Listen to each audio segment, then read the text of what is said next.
Shalini TV நேயர்களுக்கு வணக்கம். தை மாதம் மேசராசிக்கு என்ன பலன்கள்னு பார்ப்போம்.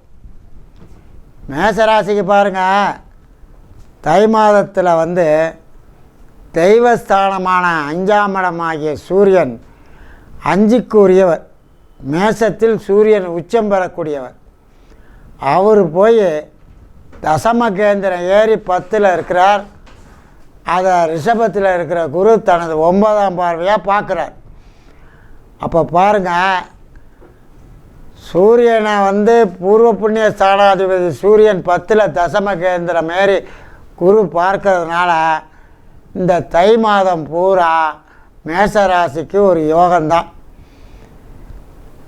ஏன்னா 5க்குடையவனும் 9க்குடையவனும் 2 கோணாதிபதிகள் பார்வை செலுத்திக்கிறாங்க.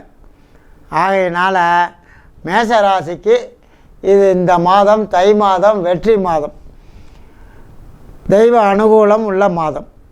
மேலும் பாருங்கள், ராசி அதிபதி செவ்வாய் நீசமாயிட்டார்.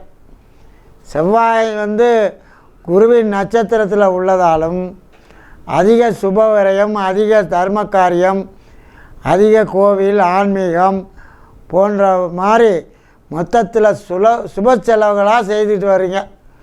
இந்த மாதத்தில் கொடுக்க தான் வேணும். ஏன்னா இந்த ராசி அதிபதி போய் செவ்வாய் நீச்சமானா உடம்பு போய் ஏதாவது நோய் நொடியை கொடுத்து நம்மளை படுக்க போட்டுரும், இல்லைன்னா கவலை பிடுங்கிடும். அதெல்லாம் இல்லாமல் சுப செலவாக கொடுத்துக்கிட்டு இருக்குது. ஆன்மீகம், தெய்வ காரியம், பிரயாணம், தெய்வீக பிரயாணம் இது மாதிரி நடக்குது. ராசி அதிபதி போய் நீசமானாலும் மாதப்பிறப்பன்னைக்கு அந்த நீசன் நின்ற ராசிநாதன் சந்திரன் வேறு உச்சம் பெற்றிருக்கார் பூச நட்சத்திரத்தில். அதனால் நீசபங்க ராஜயோகம் வேறு இருக்குங்க. அதனால் இந்த மாதிரி செலவுகளையும் சகோதர வகை கட்டிட செலவுகளையும் ஏற்படுத்துவார். ஆக கடந்த 4 மாதத்துக்கு இந்த மாதம் தை மாதம் சூரியனை குரு பார்ப்பதால் மேசராசிக்கு இந்த மாதம் நல்ல மாதம்.